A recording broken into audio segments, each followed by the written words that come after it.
You finally lie down to rest, and suddenly your anxious brain starts running a terrifying simulation of tomorrow. You start worrying about your job, your kids, or that lingering health issue.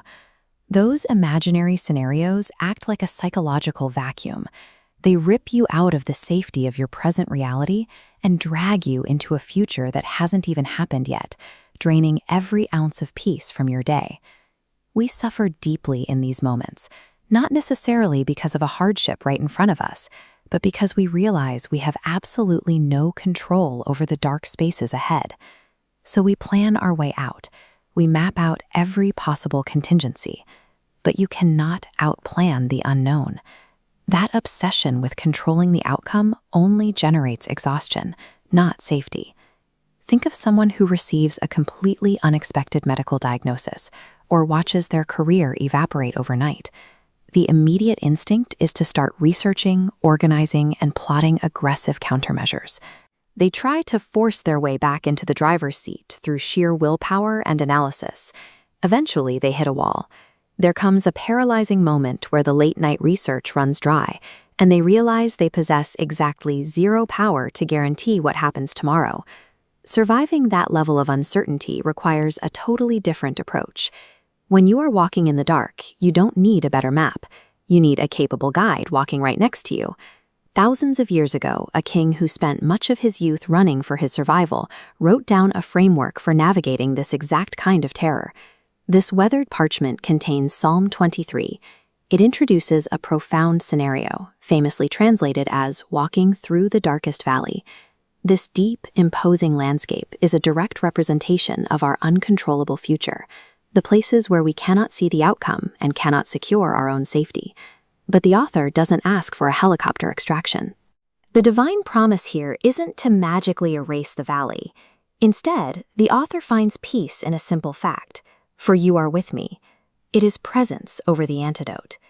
True spiritual comfort doesn't come from changing your coordinates. It comes entirely from the identity of the person holding your hand in the dark. These three ancient tools explain how this divine protection operates.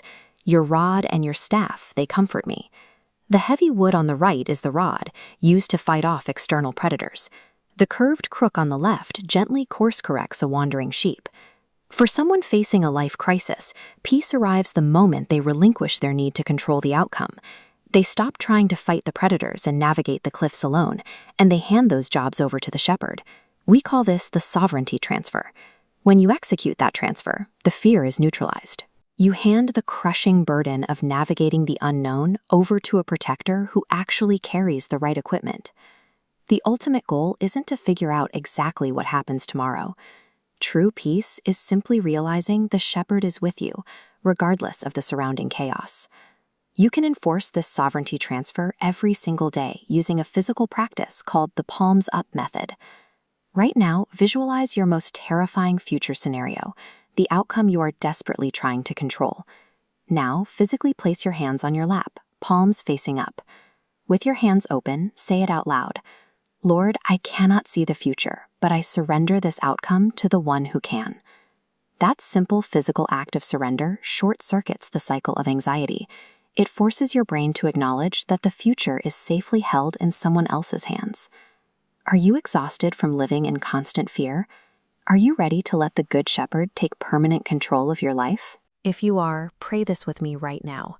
Dear Jesus, I admit my fear of the future. I am tired of trying to control everything. I open my life to you. Please forgive my sins, be my Savior, and be my shepherd. I transfer the sovereignty of my life to you today. If you just prayed that, congratulations. You've executed the sovereignty transfer and secured the ultimate protection for whatever comes next. Down in the comments, I want you to type this exact phrase: "The Lord is with me. I will not fear." Let that be your public declaration. And if you have a friend who is currently trapped in the dark valley, send this video to them. Show them that the shepherd's rescue is available to absolutely anyone willing to let go.